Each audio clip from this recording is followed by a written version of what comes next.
Fala, meus amigos! Sejam todos bem-vindos ao podcast Amigos do Noivo, um espaço onde a gente, como amigos do noivo, nos reunimos para aprender mais sobre Jesus, para nos enchermos de esperança a respeito da vinda dele e juntos prepararmos o caminho para o Senhor.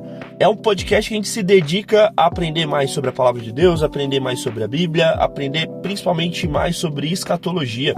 Eu sou o Matheus e eu sou apresentador desse podcast. E hoje é um episódio que a gente vai estar respondendo aqui algumas perguntas que foram enviadas através do meu Instagram. Então a gente veio construindo um caminho aqui de aprendizado, uma trilha, e eu abri lá no meu Instagram uma caixinha de perguntas para as pessoas deixarem as dúvidas que ficaram aí durante esse processo para a gente estar esclarecendo. Então se você não me segue ainda, começa a me seguir, que você pode, a sua pergunta, a sua dúvida pode estar aqui no próximo episódio de perguntas e respostas. Cara, a ideia central era que as perguntas fossem só sobre arrebatamento, porque a gente veio ali de 4 episódios praticamente seguidos ensinando sobre isso.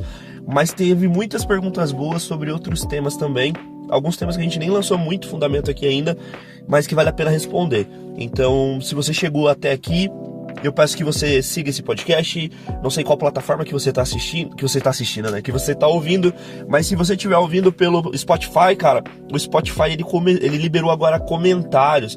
Então se você ainda tiver com alguma dúvida, você quiser deixar algum comentário, alguma pergunta, fica à vontade aqui para deixar a sua pergunta. E também, cara, compartilha esse episódio, compartilha esse podcast com mais um amigo, para a gente fortalecer essa comunidade de amigos do noivo, de pessoas que amam, que apressam e que preparam o caminho do Senhor, que amam a vinda de Jesus. Então bora lá para as perguntas. Então vamos para a primeira pergunta. Trombeta e selo serão simultâneos, E a resposta é não. Então eu não lancei muita base sobre isso, então a gente vai ter um episódio falando especificamente sobre o panorama ali do Apocalipse, Então as trombetas e os selos, eles estão descritos como um dos 21 juízos que Deus ele derrama sobre a terra durante a grande tribulação. Então a grande tribulação ela inicia com a abertura do primeiro selo e ela finaliza com o toque da 7ª trombeta. E aí a gente tem depois dos 7 selos e 7 trombetas, 7 taças, que é a ira de Deus sobre os inimigos do povo de Deus, sobre o anticristo, todo o seu exército, todos aqueles que tiverem a marca da besta e tiverem negado o testemunho de Jesus. Mas não, eles não são simultâneos, Então não acontecem ao mesmo tempo e também não são intercambiáveis. Então, vai acontecer primeiro o 5º selo, depois o primeiro, depois o 4º. Não, eles são cronológicos e sequenciais.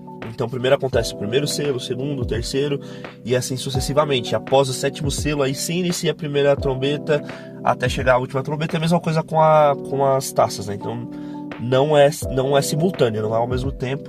Então é sequencial e cronológico ali, beleza? Segunda pergunta, cara, essa pergunta é muito boa, tá? Se não haverá doenças e dor no milênio, por que a árvore da vida servirá de remédio? Então vamos lá. Então eu não lancei base ainda sobre esse assunto, mas a gente precisa entender uma coisa.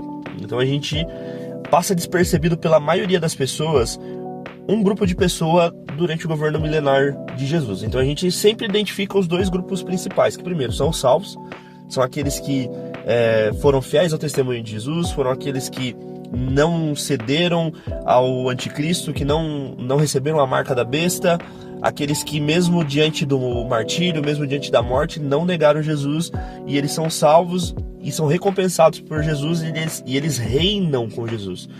Então essas pessoas terão corpos transformados e glorificados no milênio. Então são aqueles que morreram ressuscitam glorificados, e aqueles que estiverem vivos têm os corpos transformados num piscar de olhos.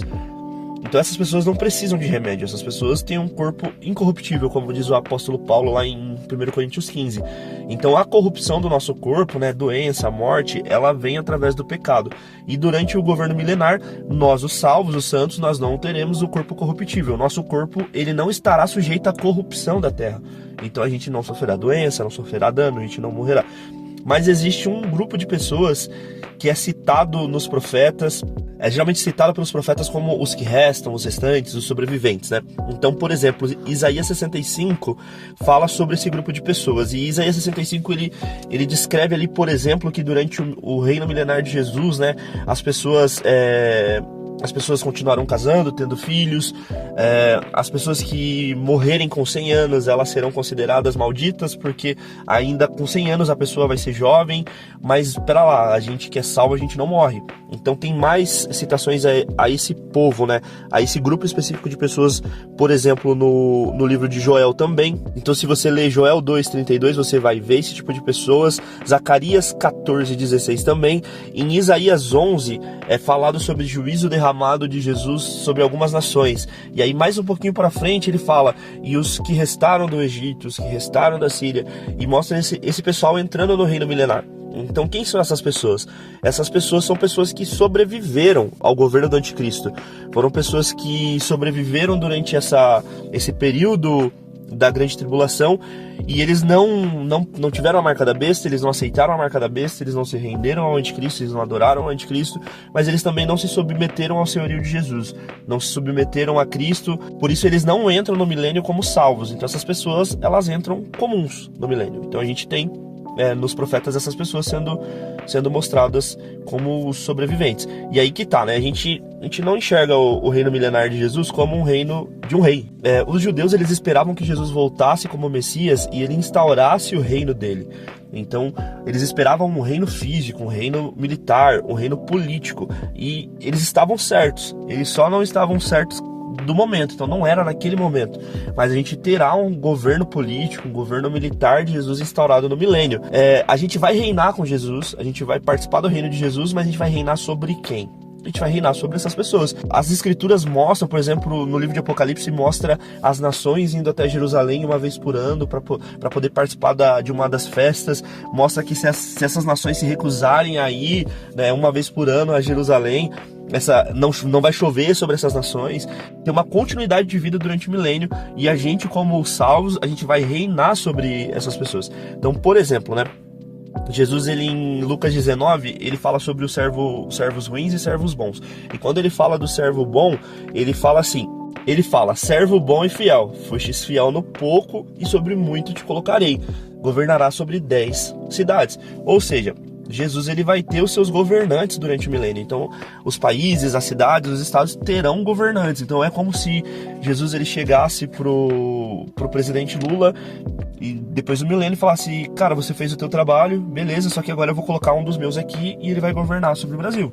Então as nações serão governadas, as nações andarão na luz de Jesus, as nações receberão uma lei que vem de Jesus. Então, qual que é a minha opinião sobre isso? Essa é a minha opinião desse texto de Apocalipse 22:2 ali, que fala sobre a árvore da vida.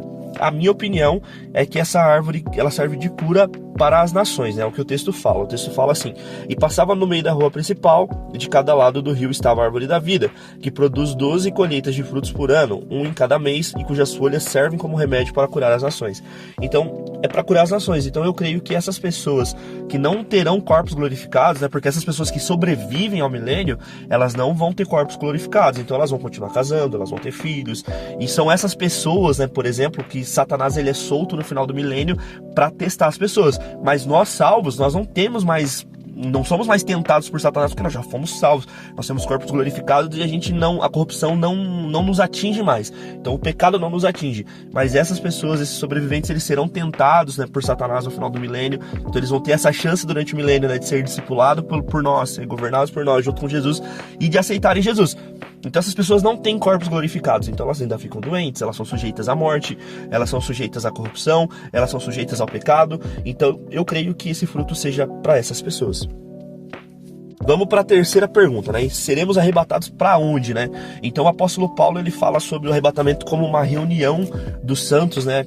Depois de serem ressuscitados, com corpos transformados, depois dos que estão vivos, né, serem transformados. Ele fala de uma reunião desses santos nos ares. Então o arrebatamento, ele não é para o céu. O arrebatamento é uma reunião com o Senhor nos ares. Então eu vou falar sobre isso em outro episódio, mas a gente tem um pano de fundo pro arrebatamento, para a vinda de Jesus, que é o casamento judaico. E o casamento judaico, o noivo e a noiva, eles não se encontram no altar, eles se encontram no meio do caminho. Então o noivo, ele pede a mão da noiva pro pai, ele paga o dote, ele assina um contrato, ele faz uma promessa de voltar. O noivo, ele não sabe o dia do casamento, a noiva não sabe. A noiva fica em constante preparação e o noivo vai preparar um lugar para essa noiva. E aí o dia que o pai fala pro noivo, tá no dia, vai buscar a tua noiva. Então vai mensageiros à frente, anunciando que o noivo tá vindo, tocando shofar, fazendo festa, e a noiva é avisada que o noivo tá vindo, lembra de Mateus 25 sobre as 10 virgens, e essa noiva ela vai ao encontro do seu noivo, e eles se encontram no meio do caminho, e aí eles seguem para as bodas. Então o nosso noivo ele vem do céu, a noiva está na terra, e a gente se encontra com o noivo no meio do caminho, que é nos ares, entre as nuvens. Todo olho verá. E aí a quarta pergunta segue na mesma lógica ali, né? Então Jesus volta, nos encontramos com eles nas nuvens, com todos vendo, e voltamos para a terra? Mais ou menos. Então assim, não existe se voltamos para a terra. Por quê? Porque a gente não sai da terra. Então tá certo, isso mesmo, Jesus ele volta, ele rasga os céus, os mortos ressuscitam com corpos glorificados, os que estão vivos têm um corpo transformado no abrir e fechar de olhos, e aí a gente se encontra com Jesus nas nuvens, nos ares, com todos vendo, visível. Então, todo olho vendo mesmo. E só que a gente não é que a gente volta para a terra, porque a gente nunca saiu da terra. Então a gente parte para as bodas, mas a gente não é que a gente foi para o céu e depois voltou para a terra. A gente continua na terra. Quinta pergunta. E é nessa mesma base, né? Após nos encontrarmos nos ares, voltaremos para a terra. Mais ou menos, né? Acabei de explicar isso. O milênio começa imediatamente? Então, não imediatamente, né? Por quê? Isso no episódio 12, se eu não me engano, que eu falo sobre as etapas da vinda de Jesus, eu explico. Porque assim, o profeta Daniel, ele recebe do anjo a profecia sobre um período de tempo de tribulação, que o profeta recebe a informação de tempo, tempos e meio tempo, que a gente interpreta como 3 anos e meio. Então ele fala sobre esse período de 3 anos e meio. Só que ali pra frente no versículo 11 de Daniel 12, né? Então isso a gente tá falando de Daniel 12. Ele fala, depois de abolido o sacrifício diário, estabelecida a abominação desoladora, haverá 1290 dias. Bem-aventurado aqueles que esperarem alcançar 1335 dias. Então ele fala sobre um período a mais de 45 dias. Então qual que é a minha crença nisso, né? A corrente lógica que eu acredito, né, sobre a escatologia interpreta essa diferença de 45 dias como a procissão de Jesus sobre a terra, né? Então a gente tem informações, e volta nesse episódio 12 aí que você vai ter muito detalhe sobre isso. A gente tem a procissão de Jesus sobre a terra para que todo olho veja ele como um relâmpago que sai do Oriente e se mostra no Ocidente, e Jesus ele desce no Oriente Médio porque Israel, né, vai estar com 1/3 da sua população exilada, cativa, em cativeiro, e Jesus ele faz êxodo, né? Ele livra, ele salva essa população de Israel do exílio, tira essa população do exílio e liberta eles. E aí Jesus ele tem a batalha do Armagedon, ele vence o inimigo com o sopro da sua boca e com o brilho e esplendor da sua volta. A gente tem uma batalha intensa que Jesus é vitorioso, e aí ele é entronizado, ele é coroado, ele é declarado rei em Jerusalém. Então não é que o milênio ele começa imediatamente, porque tem essas dinâmicas aí para ocorrer, e aí quando Jesus ele senta no trono em Jerusalém, né, ele é proclamado rei em Jerusalém, aí inicia o milênio. Então não é bem imediatamente, né, quase. Essa pergunta é engraçada, mano. Nós vamos brilhar, tipo o Edward do Crepúsculo, né? E a pergunta é válida, né? Porque a gente vai ter corpos glorificados, né? E assim, mano, se você observar algumas pessoas na Bíblia, por exemplo, tava lendo Atos ontem, e quando Estevão ele tá se defendendo, se eu não me engano, no Sinédrio, o rosto dele brilha. Então os discípulos veem Jesus com o rosto brilhando enquanto ele tava orando. Então várias vezes Moisés, né, quando ele volta lá do Monte Sinai, o povo não conseguia olhar pro rosto dele porque ele tava com o rosto brilhando. Então a pergunta, embora seja engraçada, é uma pergunta válida, cara, porque a gente vê realmente pessoas, manifestações de divindade, pessoas que tiveram contato com a glória de Deus realmente brilhando. Então a gente tem o rosto de Jesus que brilha como o sol. Então, cara, eu acredito que sim, mano. Não que a gente vai ser um ser de luz, nada a ver, mas eu acredito que sim, porque a gente vai ser parecido com Jesus. E se o rosto de Jesus ele brilha como o sol, a gente vê pessoas que têm contato com um pouco da glória de Deus já tendo seu aspecto, né, brilhante, eu creio que sim. Então eu acredito que sim. E assim a gente tem que ver que o nosso protótipo de corpo glorificado é Jesus. Então Jesus, quando ele volta, esse é o protótipo do corpo glorificado. Então, é um corpo físico, um corpo humano, mas com glória completa. E agora eu vou trazer algo para vocês que a cultura judaica prega, tá? Não tem isso na Bíblia, mas a gente sabe que os judeus eles têm duas Torá, né? Uma Torá escrita, que é o Pentateuco, e eles têm uma Torá oral, né? Uma lei oral que é passada de pai para filho. durante as gerações. E os judeus, eles falam, né, eles acreditam, inclusive eu posso fazer um estudo sobre isso, né, que a pele, né, o corpo de Adão e Eva no Éden, quando eles eram incorruptíveis, era luz. Então a questão deles serem expostos, eles perceberem a nudez deles, é porque a nudez deles era coberta por luz. Então esse é uma crença da cultura judaica, né? Então o pessoal os judeus, eles acreditavam que Adão e Eva realmente tinham um corpo que brilhava, um corpo de luz. Então pode ser que sim, cara, pode ser que sim. Então, a gente vai realmente saber só lá, mas pode ser que sim. Seremos salvos pela visão escatológica? Mano, isso existe muita polêmica, né, quanto a escatologia. Então a galera, como eu falei no último episódio, defende visão escatológica, a visão teológica como se fosse time de futebol. E tem, cara, muita gente que defende que, por exemplo, se você não for da minha denominação, você não vai ser salvo, porque a verdade está com a minha denominação. E, mano, isso é uma baita de uma mentira, mano. Se você tá numa igreja, mano, que fala pra você que só a sua igreja vai ser salvo, vaza daí, mano, porque é uma seita. Isso é heresia, isso é mentira, e isso provém de Satanás. E da mesma forma, uma pessoa que falar que se você não for de uma corrente teológica tal, você não vai ser salvo, essa pessoa é uma mentirosa. E acabou. Então a gente não é salvo pela nossa visão escatológica, mano. A gente não é salvo pelas nossas obras, a gente não é salvo por mérito algum. Não tem algo que a gente possa fazer que faça que a gente seja salvo. Não há nada que a gente possa crer, não há nada que a gente possa fazer que faça que a gente seja aceitável e salvo, mano. Acabou. A gente é salvo, como diz em Efésios 2:8. Eu vou ler aqui Efésios 2:8, que diz: pois pela graça vocês são salvos, por meio da fé, e isso não vem de vocês, é dom de Deus, não por obras para que ninguém se glorie. Ou seja, é um dom, mano, é um presente de Deus. A gente é salvo pela fé, a gente é salvo pela graça. A gente não é salvo porque a gente crê numa posição tal, você não é salvo porque você é da Congregação Cristã do Brasil, você não é salvo porque você é da Bola de Neve, você não é salvo por ser calvinista, você não é salvo por ser arminiano, você não é salvo por ser pré ou pós-tribulacionista. Você é salvo por fé, mano. Por fé em quem? Fé em Jesus, por acreditar em Jesus. E por graça, nós não merecemos. O favor de Jesus nos alcançou sem nós merecermos. E não existe o que a gente possa fazer, o que a gente possa oferecer que faça a gente ser aceitável. Então, não somos salvos pela nossa visão escatológica. Nossa visão escatológica não interfere na nossa salvação. E por fim, né, cara, a pergunta que dá título a esse episódio, né?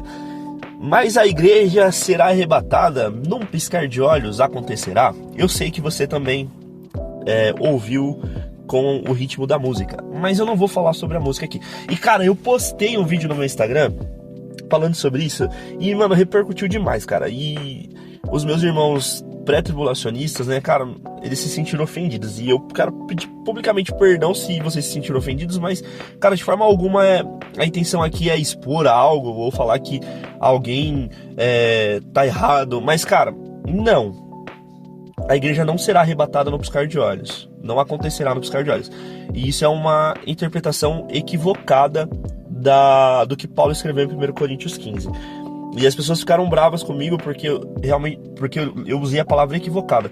E, cara, eu ter usado a palavra equivocada, eu fui muito gentil, tá? Então, eu vou manter a gentileza de falar que foi uma interpretação equivocada da passagem. Porque, cara, não tem como você ler o texto de 1 Coríntios 15 e você entender que a igreja será arrebatada no piscar de olhos. Não tem como, cara. Não tem como, porque o texto ele não fala isso. Então, cara, eu não lembro, acho que no episódio 10 eu falo, são 45 minutos, mano, no episódio em que eu, fiz uma exposição de versículo por versículo de 1 Coríntios 15, e eu recomendo que você escute esse episódio.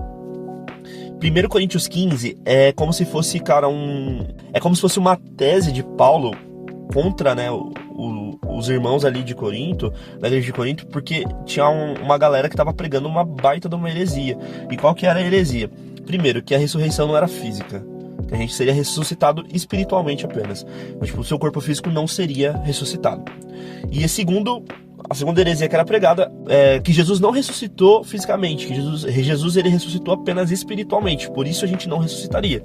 Então, é uma tese de Paulo dando argumentos contra essa heresia, Paulo debatendo contra essa heresia.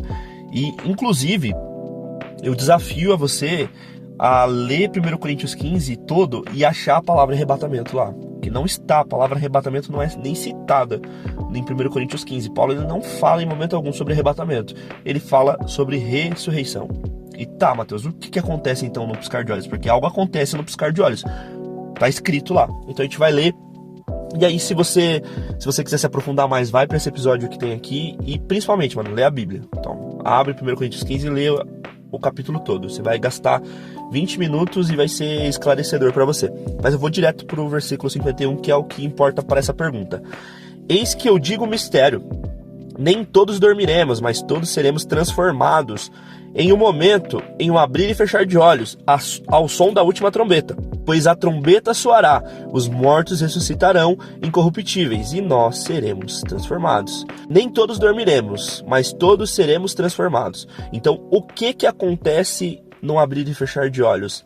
Transformação dos corpos. Então, os mortos ressuscitam com corpos, glorificados, transformados, e os que estão vivos têm os seus corpos transformados em corpos glorificados, corpos incorruptíveis, que são os corpos que a gente adentra a vida eterna, que a gente adentra o milênio. Então, cara, em momento algum, o que acontece no piscar de olhos é o arrebatamento. Obviamente que, após isso que acontece no abrir e fechar de olhos, a igreja é arrebatada logo em seguida. Nós somos reunidos nos ares com Jesus logo em seguida, ok. Mas é mentira falar que a igreja será arrebatada no piscar de olhos. A hipótese mais amorosa, na palavra mais amorosa que eu posso usar, é o equívoco. Mas se a gente for falar bem no pé da letra, é uma mentira. Então, assim, o texto ele não fala isso, e se você ler o texto com bastante sinceridade, com bastante clareza, deixa que o Espírito Santo faça o trabalho dele de iluminar tua mente, a gente vai ver que é sobre ressurreição e corpos transformados, não sobre arrebatamento. E, cara, eu falo isso com muita humildade, tá? De forma alguma eu tô criticando, de forma alguma eu tô ofendendo as pessoas que acreditam que a igreja vai ser arrebatada no piscar de olhos. Mas a minha função como amigo do noivo, a minha função como pessoa que ama a igreja, como pessoa que tem um encargo ministerial de ensino, é ensinar a verdade para vocês. E a verdade é que não, a igreja não vai ser arrebatada no piscar de olhos, por mais que esteja no filme, por mais que esteja nos livros do Tim LaHaye, por mais que esteja na novela Apocalipse, isso não vai acontecer. Então, os corpos serão transformados no piscar de olhos, e depois disso o arrebatamento, a igreja sendo reunida com Jesus nos ares. Então eu espero ter ficado bem claro isso, beleza? E é isso, meus amigos. Final desse episódio aí sobre perguntas e respostas. Cara, perguntas muito boas, vocês fazem boas perguntas. Então se você tem alguma dúvida, me segue lá no Instagram, @mateusfelix.ofc, que eu vou estar sempre abrindo caixinhas de pergunta lá. Não consigo responder todas no Instagram, é humanamente impossível pro meu tempo. O meu tempo ele é muito limitado atualmente, então eu sempre que eu tenho um tempo, eu invisto esse tempo em gravação. Então, às vezes eu não consigo alimentar meu Instagram como eu deveria. Mas, cara, se você tem alguma dúvida que é muito urgente, me chama no direct, que a gente vai conversar, a gente vai bater uma ideia. Eu sou muito aberto, sou muito acessível, e eu gosto de conversar sobre isso, mano. Então, não existe. Vai lá, me siga, e talvez no próximo episódio de perguntas e respostas a sua pergunta vai estar aqui. Então é isso, meus amigos. Eu agradeço a presença de todos vocês aqui. Não deixem de seguir esse podcast, e até a próxima, tá? Deus abençoe, tamo junto, um abraço.